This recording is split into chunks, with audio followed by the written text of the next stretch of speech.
What makes a journey memorable? Is it sharing with someone? Or simply walking on your own beneath the afternoon sunset? Those are the questions running through my mind as I begin this solo adventure to Siquijor, an island where mystique, history, and nature unfold before you. So come along as I explore Isla del Fuego, the island of fire. Bring me into golden sunlight. If I'm going with you, I know we'll get to the other side. Sinking in, I know this feels right. Catching a breeze, love moving through me like a wildfire, like a wildfire.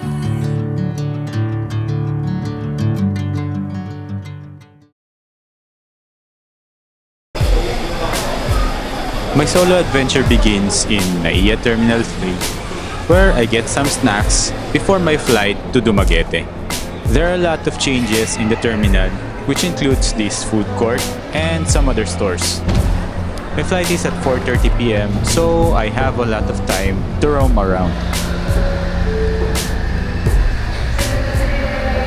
I booked my flight to Cebu Pacific, which cost about 3,024 pesos only, back and forth. I just got lucky to book a seat sale, and that cost me a little less through my flight. When we arrive in Dumaguete, the plane have difficulty in landing. It takes about 2 times to land, but thankfully, the pilot managed to land it safely. The rain is really downpouring, and gladly, it stops when we reach the tarmac. So I'm here waiting for my Grab trike. Trike ang ano dito, yung Grab.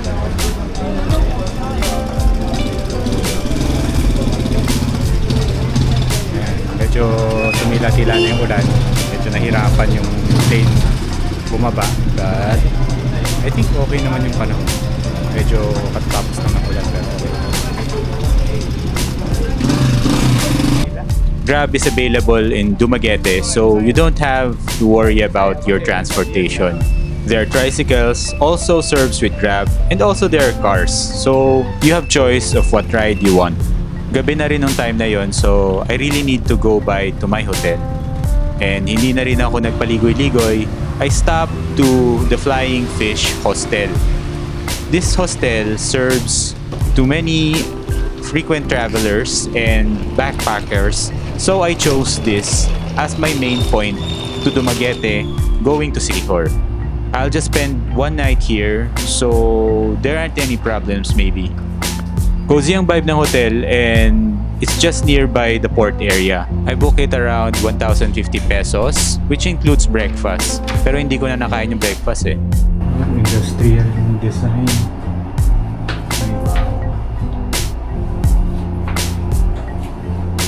Linis ah.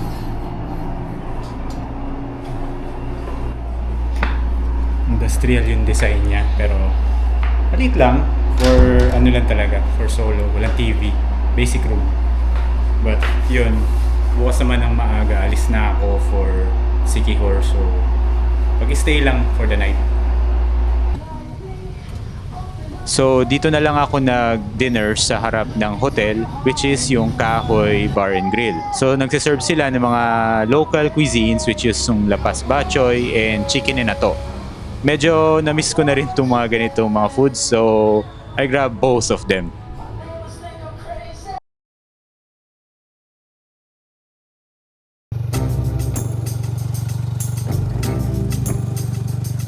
Early morning, I wake up going to the port to ride the first boat going to Siquijor. I need to catch the 7 a.m. ocean jet for me to maximize my day in Siquijor. I paid 380 pesos for the ocean jet ticket plus a terminal fee of 15 pesos and a baggage fee of 50 pesos. After that, we aboard the ship. The ride took us about 45 minutes reaching Siquijor. And when we arrived, ito rin yung sumalubong sa amin.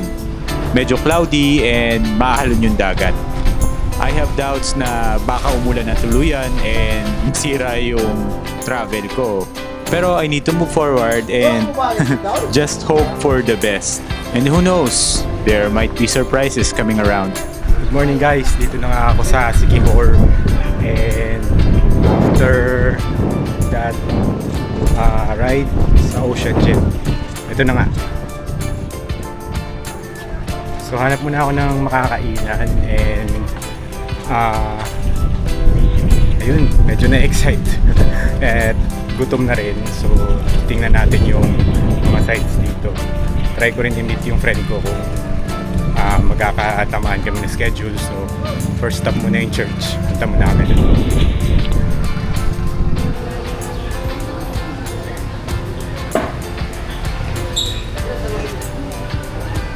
Kain muna tayo dito sa Das Traum dito. So may labas lang ng Pantalan. And ito 150 lang yung nagastos ko. May gulay na, may itlog, may langgonisa, may ano. So kain muna habang nag-iisip tayo kung saan tayo pupunta today.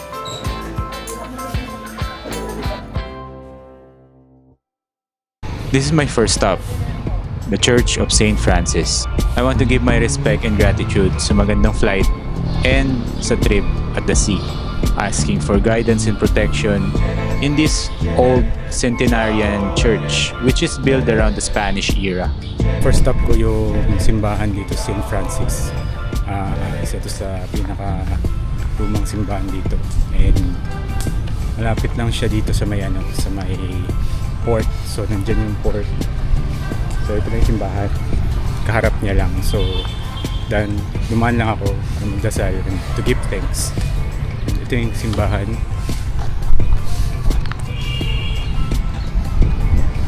St. Francis of Assisi Parish.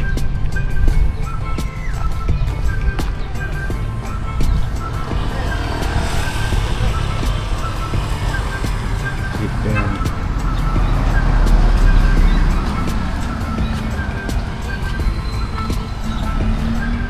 Ayan.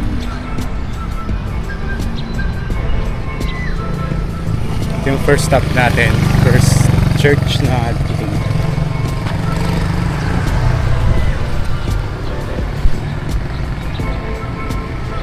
Tapos na kami ni Kuya Jan. Si Kuya Jan pala yung magiging yung magiging service ko. So 1.5 lang yung niya, yung niya sa akin, deal niya sa akin for 2 days, 1.5 per day. And ito yung harap ng church. So yun yung welcome Siquijor. And then ito yung church. Yan. So yun yung service natin, yung bao-bao na puti. So tara, ikutin natin. You can roam around Siquijor in 3 ways. 1, you can commute. 2, you can rent a motorcycle for 250 to 550 per day. And 3, you can have a guided tour and you have a tricycle service with you.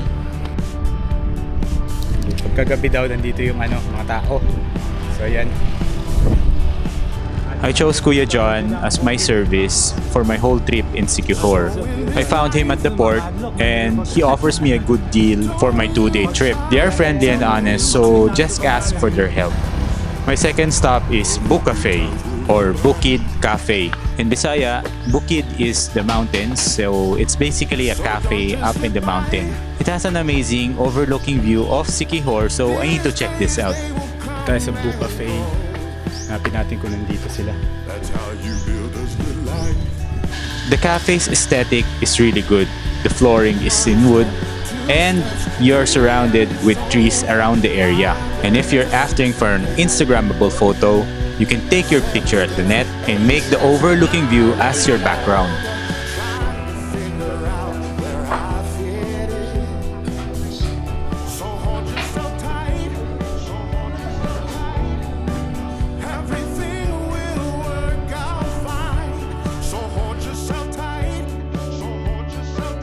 So wala yung mga kasama ko dito, pero chill lang ako dito sa Bucafe. Ito yung view. Inom lang ng shake. simpleng shake and ayun. Appreciate lang yung view.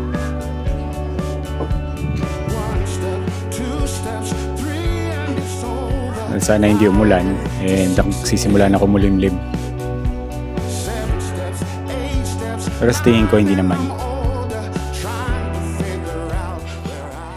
So while waiting sa mga kaibigan ko yung reply nila kung nandito pa ba sila. So for today ang plan is to go sa dito banda sa La Union, sa San Juan and Paliton, Palete, Kawayan, Kambugahay, tapos ikot-ikot pa. Kasi sabi ni Kuya dyan, may mga iba pang area na may mga waterfall na hindi gaano pinupuntahan pero ngayon ino-open na. Itatry ko rin check yun and yun, chill day lang and tingnan natin kung saan aabot yung 1.5 na service ni Kuya dyan. So nauna pala yung mga friends ko, punta na lang kami sa San Juan ni Kuya and daan din kami sa hotel kasi iwan ko yung gamit ko para makaligo na sa mga falls.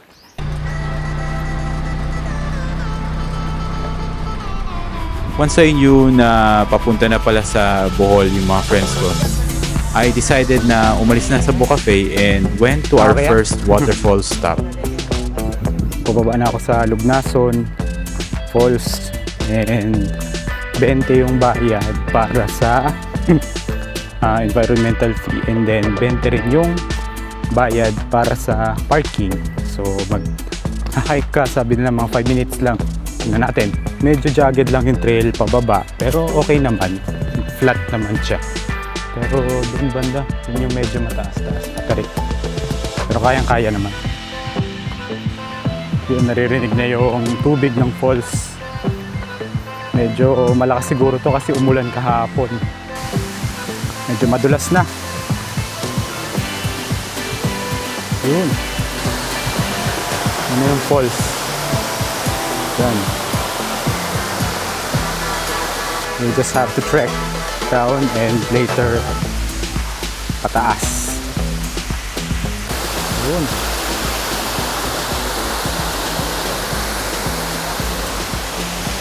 Yeah.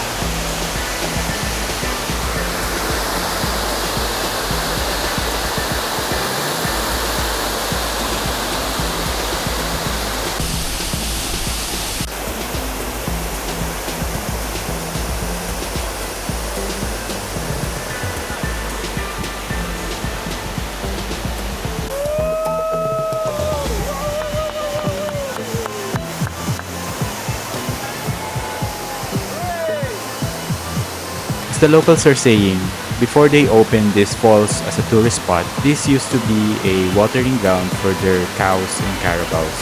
Yet, they still purpose it as well, but on the lower part of the falls. So let's keep our trash when we visit this. Right, balik na ako sa taas. Paliton Beach naman kami. Ito mahirap pagka pababa, pataas naman ng kapalit. So, kapoy. After the falls, we went to Kadich Guest House to drop by my things. It is nearby Tubod area. Ito muna kami sa Kadich, sa aking guest house. I would say, napakaganda ng view dito sa Kadich. I think I got a good deal in this in Agoda because it just costs about 961 pesos and overlooking na sa dagat ito and malapit na rin sa Tubod Marine Sanctuary. I'll book this again when I return to Siquijor. So balik namin ni Kuya dyan, nilagay ko lang yung gamit ko. Sinayos ko na yung mga pang swimming. Ganda yung lugar. Ganda. After that, we're going to another iconic place in Siquijor, the Pitogo Cliff. Ito tayo sa Pitugo. Tingnan natin kung makakahabol tayo sa drone shot.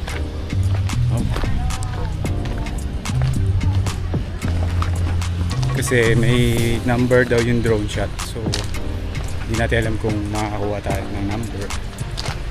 Well, try lang natin. Picture-picture lang naman. This iconic place was named after the trees around it, the Pitogo trees. Yung highlight dito is yung cliff and yung sea.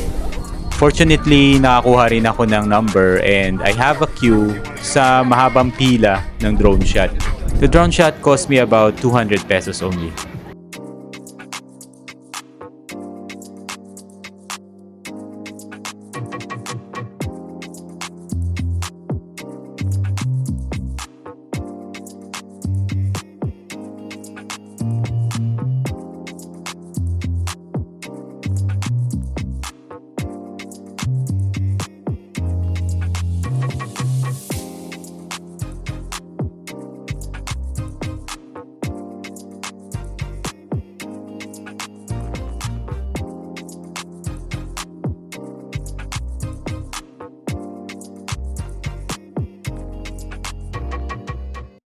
Tapos na kami dito sa Pitogo.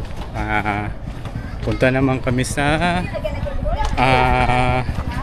Kambugahay. Tingnan namin. Nakapagpa-drone na rin, nakapagpa-picture. Mataas nga yung Pitogo. And maganda yung view ng dagat. So, ayun. Punta muna ka, hanapin namin yung pod. Ito pala.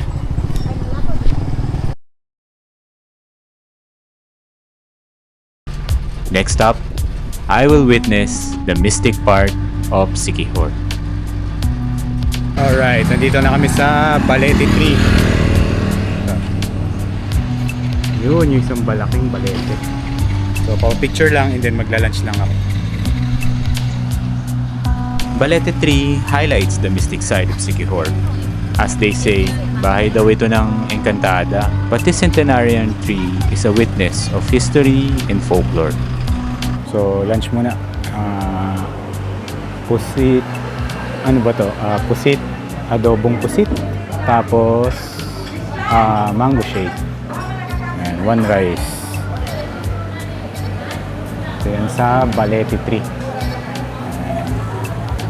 Kain muna. So, almost halfway na rin naman kami sa San Juan.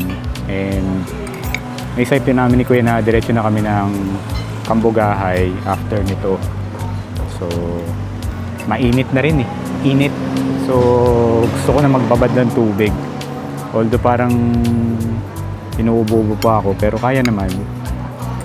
Kailangan lang siguro ng swimming sa Kambugahay Falls.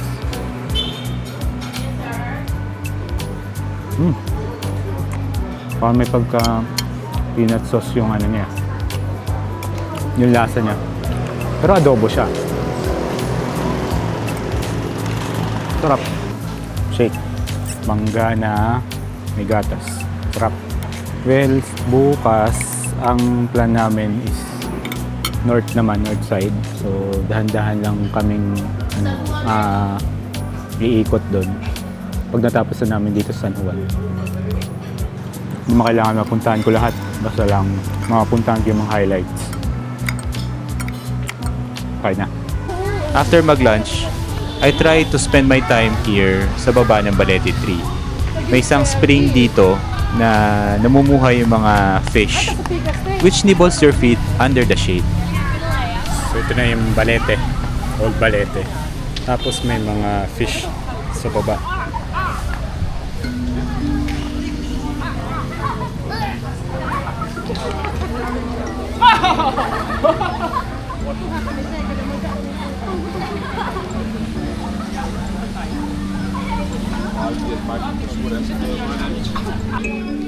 Nakaka-relax magbaba dito sa malamig na tubig and nakakakiliti rin actually yung pagninipol ng mga isda sa paa mo.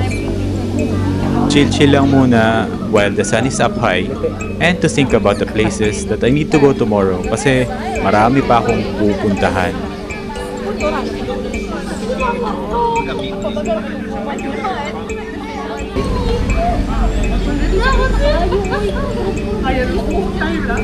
So tapos na ako dyan sa fish. Balik na tayo kay Kuya John. Ito tayong Kambugahay.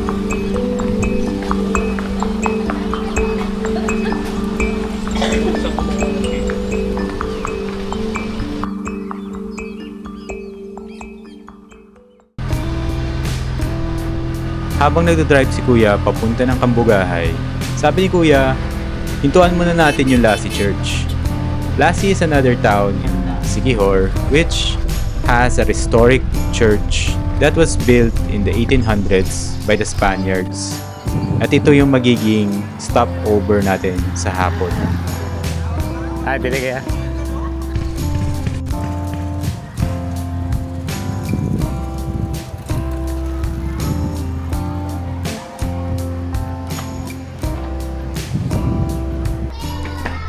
So ito yung convent ng Lassie Church. Yan yung entrance. So nakahiwalay yung convent dun sa simbahan. 1700s pa to. Yan. Sige kaya. Ang ganda, ganda, puro kahoy.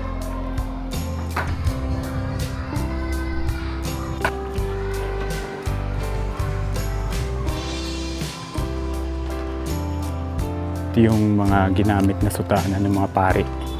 So, medyo eerie pero galing kasi 1857 daw yung simula nung inipon nila itong mga collection na to.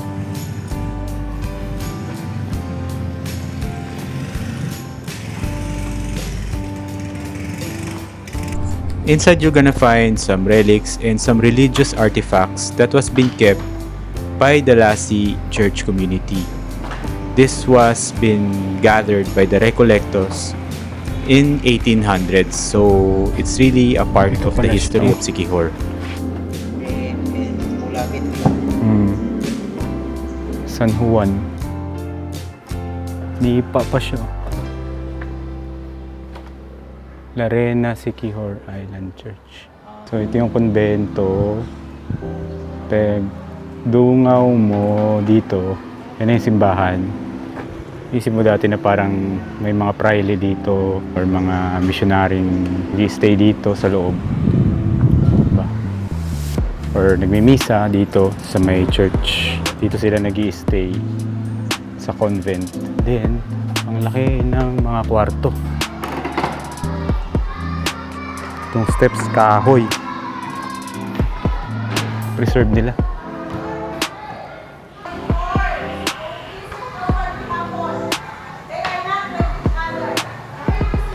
Lipat tayo sa church.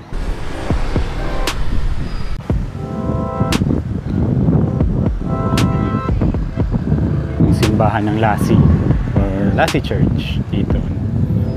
Ito ay tinayo noong 1857. Ayan. Matisa talaga yung gamit. I was really amazed while inside of this church. Tahimik siya and napakalaki. Naisip ko nga while walking in this wooden floor, yung mga panahon kung saan nagbibigay ng homily yung pari sa pulpito and kung saan nagdadasal yung mga tao noon. Truly, it's really an amazing church and it's part of our history. And now we're going to the highlight of the day. Kambugahay Falls. Dito yung makikita talaga yung Gatorade-like water. Pero may challenge bago makita yon.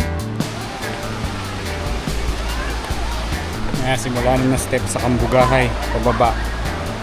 Itong pababang to, ito rin ang magiging pataas mamaya. Hirap.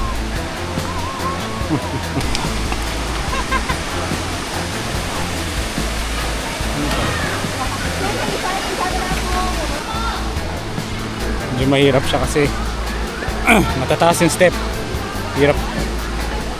Hirap mag-step. Pero ito na.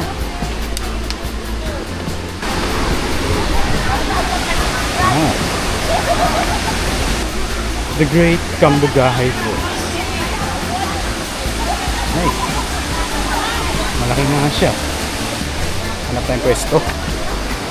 Yes, inside.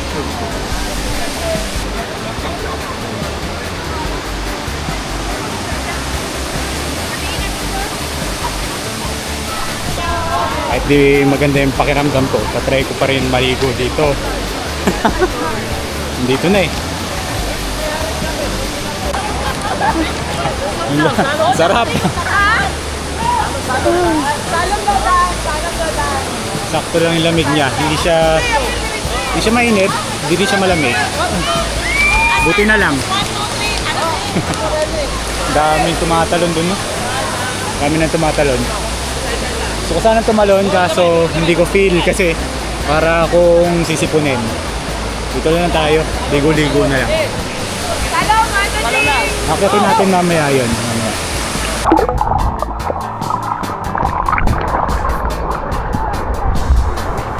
It's already 2:45 and mamaya doon ako magpapatuyo sa Paliton. Chill lang for sunset.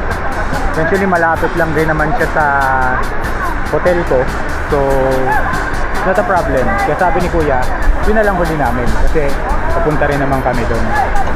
I'll be going later around 3:30. Chill lang ngayon, chill lang.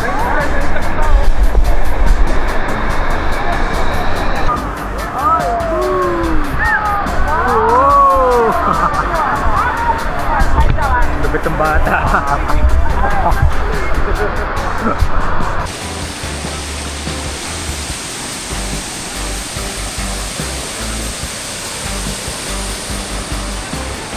Yung 4th level. Malalim na tayo. So ito na. Ito na yung mga levels na. Swimming muna tayo.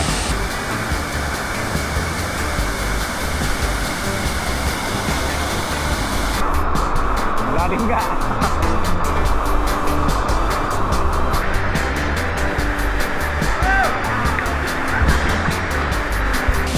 Balik na ako sa sa bao-bao. Ayos.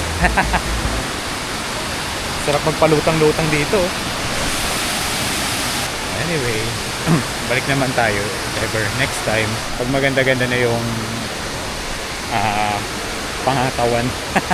Next, Paliton Beach.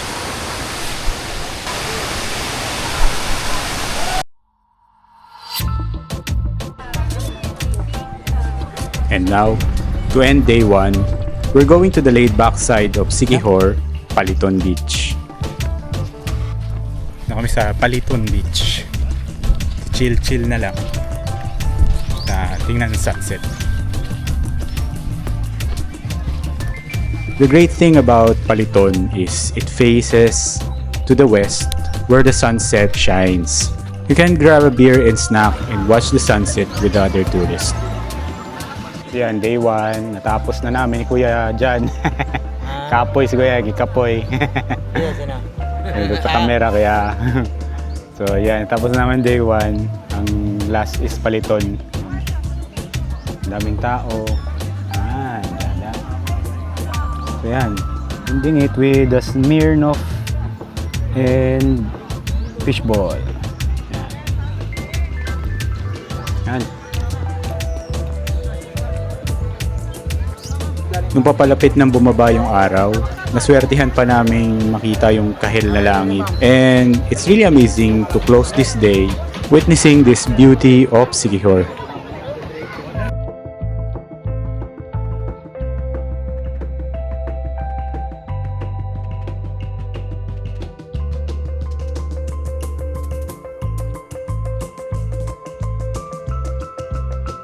Aside from sunset watching, pwede ka rin magpa-henna tattoo, magpa-picture sa human drone, and sumakay ng giant swing. And also, mag-swimming. Kasi open beach rin to eh. So, basically, you can chill by the beach and do whatever you want in the afternoon. Just like this group of tourists. They're really having fun in Siquijor. After that, we went to this unique cafe to stop by and have a hot choco. On our way home, so nakita namin tong cafe na to, yung Luna Libro Cafe.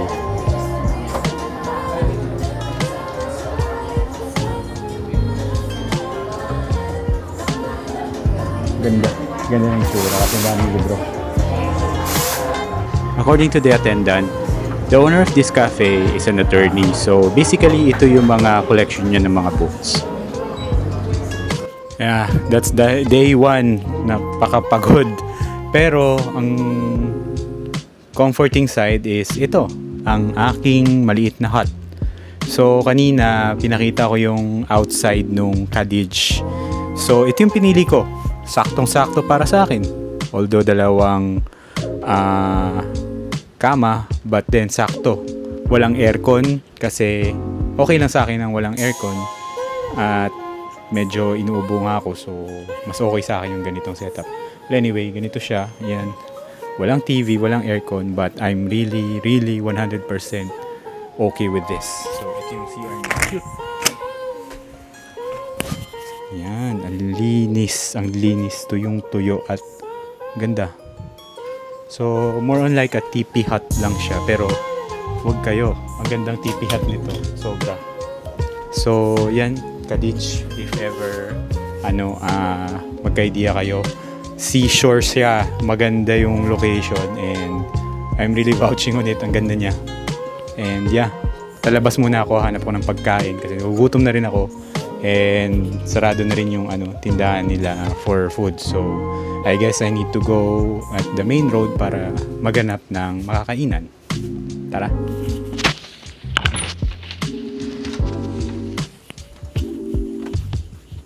Ito yan, tahimik na yung pangalan ko. Welcome. After kumain, tumambay na lang muna ako dito sa seaside and nagpantok. This is the only thing that you can feel. Mga kuliglig and the waves of the sea.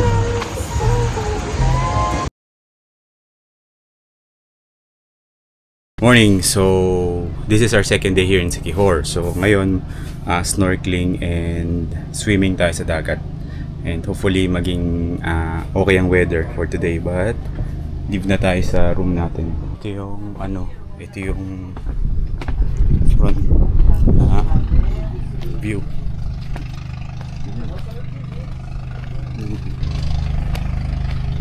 Yan. So mukhang naman okay ang weather. Sana. Ito. Yan. Init na.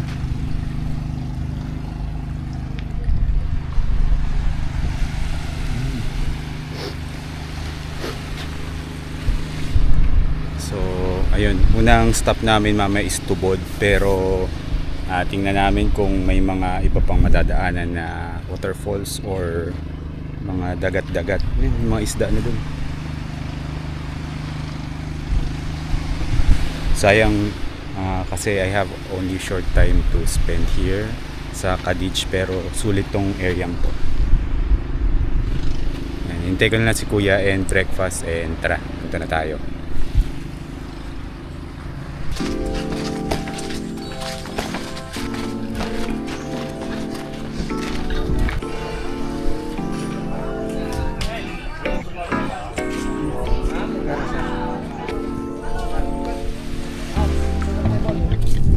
Mag-snorkeling ako dito sa Tubod Marine Sanctuary. Malapit lang naman pala to sa Cadiz. Kaya pala parang may mga coral reef na dun sa Cadiz. First morning activity. Pero ako, meron na akong snorkeling masks. 400 lang yung binayaran ko for the guide and entrance. So ayun, nagsimula na nga sila. Ay, makita tayong turtle or Nemo. Ayan, ito na kami sa Marine Sanctuary.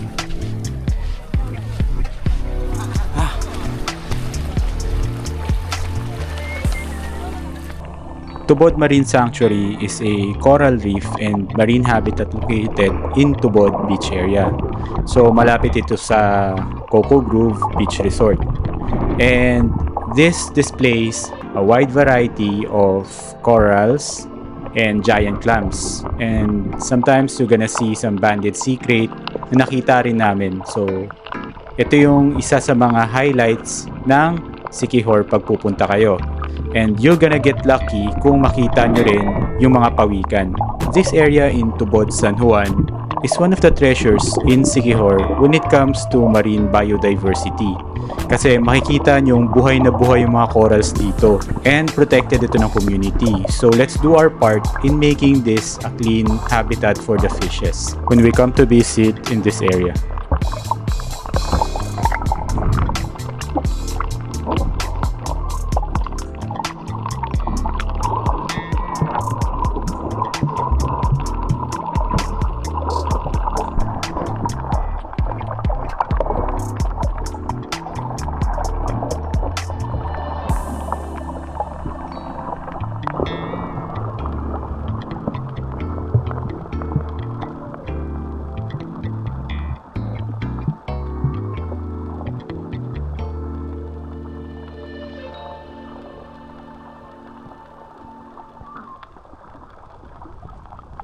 Balik na tayo sa Bao-Bao at transfer tayo sa iba namang area. Mga kung saan tayo dadalhin ni Kuya dyan.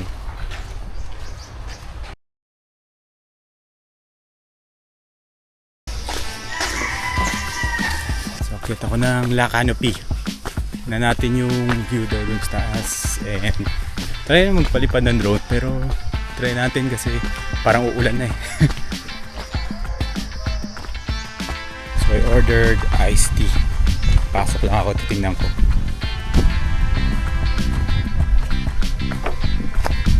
They got a infinity pool there na ang view is ito yung gubat. Medyo mahangin nga lang ngayon. Try ko magpalipad ng drone kung kaya. I think I'll go for this spot. Parang maganda.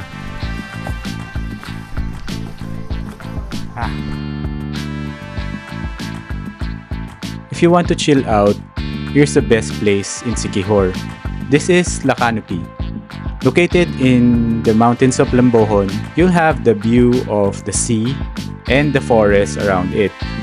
So unique itong place na to kasi para siyang mga treehouse na nasa gitna ng gubat. And you have this picturesque view of the forest up in the mountains. You can get a really Instagrammable photo in this area.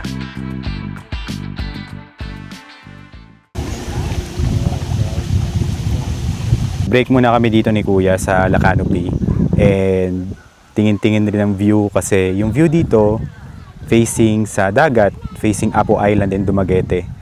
So ayun, dun yung Apo Island. Zoom natin konti. Ayan. So doon banda yung Apo Island. And ayun yung Dumaguete. So ang binili ko is itong iced tea worth 180. Tapos magagamit nyo na yung mga facilities dito. Meron ditong kubo-kubo, yan, may mga tao. And then meron dong spider web ba yun. Tapos pwede ka mag-pictorial doon. May infinity pool rin doon. So magandang tambayan nga to, and kapag maganda yun pagka may family ka or kayong dalawa lang, date kasi pwede kayo mag-pictorial dito. Yan. Tapos dun rin. Ganda ng area. So ayun, chill lang ako dito, and later pupunta kami ni Kuya sa Secret Beach.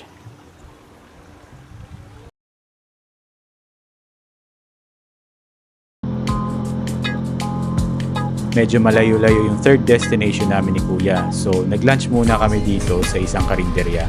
Kumbao na utan.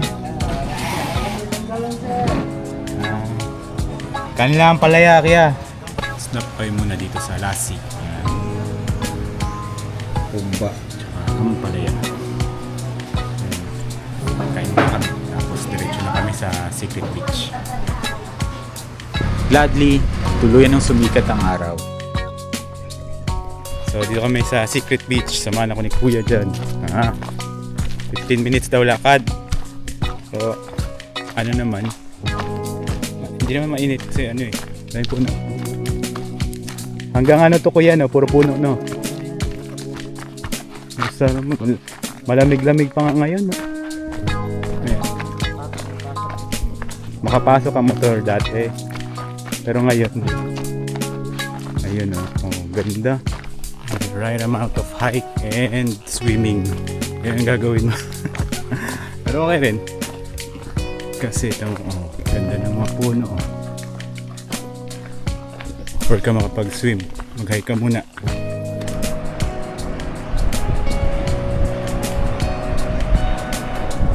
Yan, Secret Beach. Tago. Hindi na secret.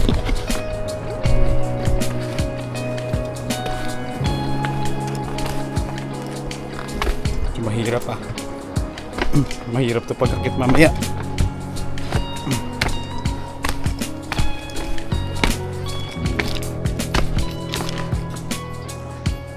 Buti na lang praktisado tuhod ko.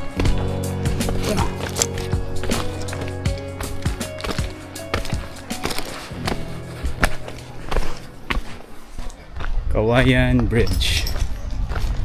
Yeah. Yung Secret Beach. Tikas. It could have been a perfect beach to soak in the water, pero malakas ang alon at hangin, so nag-drone na lang ako. And I'm really glad that I did to witness this beautiful rocky beach side.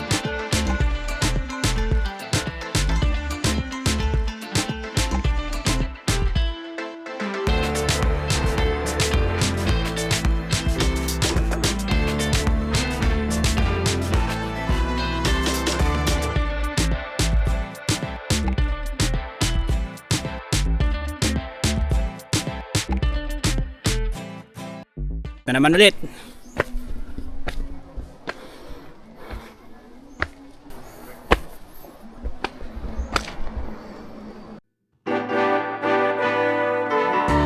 Finally, the last destination to conclude my trip.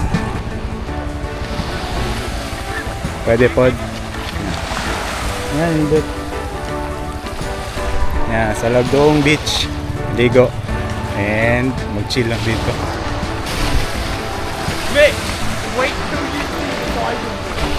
Ito namin taas. Tingnan namin yun. Dami pala tumatalo dito sa taas.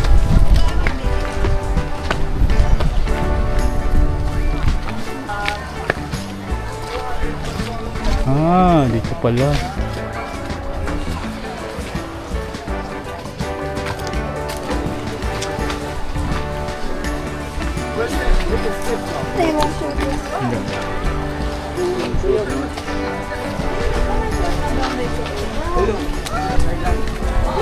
So, ito yung view sa taas. So, marami siyang diving platform pero ganda ng view. Ang ganda. Diyan, pwede ka mag-dive dyan. Pwede sa kabila. Ano dito? Doon, meron na sa baba. This is the last part of my travel in Siquijor. So Lagdoong Beach is located at the eastern side, which located the ocean facing Camiguin and Panglao. Napaka-chill ng beach na to. Kalmado ang dagat, and if you want some sense of adventure, you can try the diving boards located at the island. At ngayong maghapon na, medyo kalma na rin yung dagat. A perfect way to end and reminisce all the places that I have been throughout my adventure.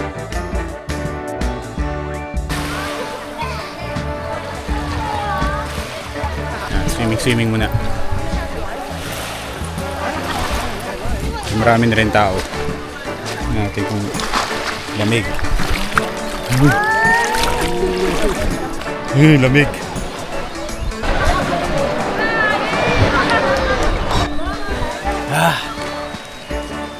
Lamig.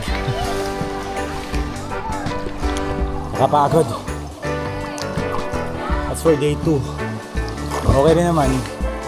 Nahabol ko naman yung mga kailangan puntahan. Maliban doon sa mga caves, pero okay lang.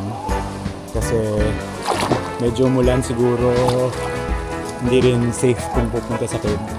Pero yung mga beach pa lang, solved na ako eh. Ayos na.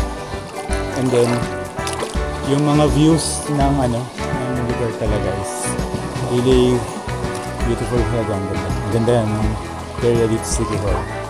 I'm glad na punta ako mag-isa dito. And nasolo ko yung mga location ko minsan. Yung mga tao, ako lang. Tulad dito. Dito sa dulo, ako lang. Doon sila lahat. Diba? Pero, calm lang, calm ang vibe. And you just enjoy the moment kung nandito ka lang. Yeah, swimming pa. Bago tayo bumalik sa hotel.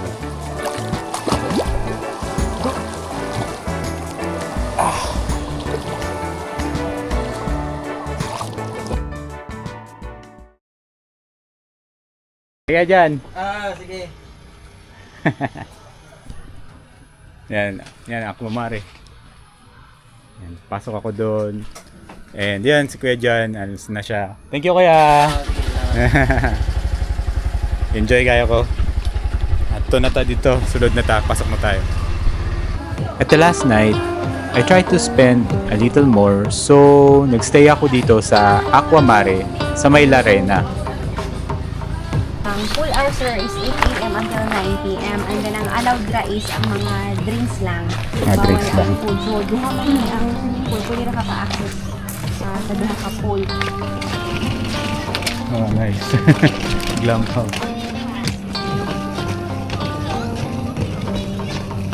So dito ako mag-check-in today. Dito yung room ko. Ayan, sa Aquamare. So yan, may pool. Meron siyang cliff, ewan ko. Pero yan ang lugar. Ang ganda. Ito yung room ko. Pasukin natin yung room ko. Yan. So yan, simple lang. Yan, may maliit na fridge. May tubig na libre. So maliit lang siya. Pero sobrang kompleto. May TV. Yan. So yan, may desk lamp. Gulat akong ang ganda niya. Nakuha ko lang ng promo to sa Agoda. Tapos, ayun, sinubukan ko lang. And eventually, ang ganda nga. So, CR sobrang linis. Ganda. May heater. May heater ba? Don't know. Hindi ko pa nasubukan. Pero stay ko meron yan. Yan, may mirror rin. Nasa gilid lang tayo ng bundok. So, ayun. Ganda niya. Panalo. So, yung best deal to na nakuha ko sa Agoda. And maganda rin yung poolside and maganda rin yung beachside. So mamaya pupunta natin. Doon rin ako kakain.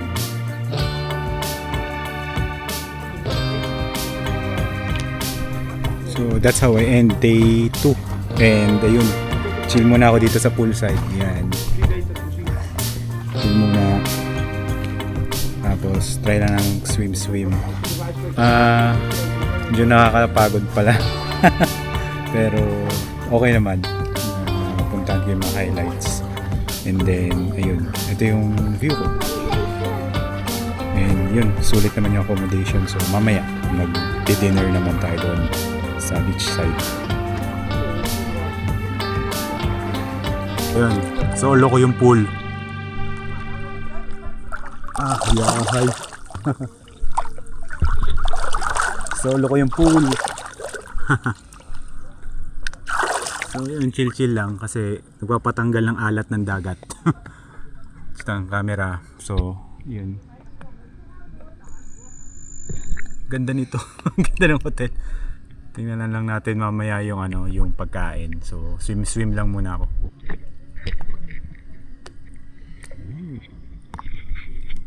Ayos.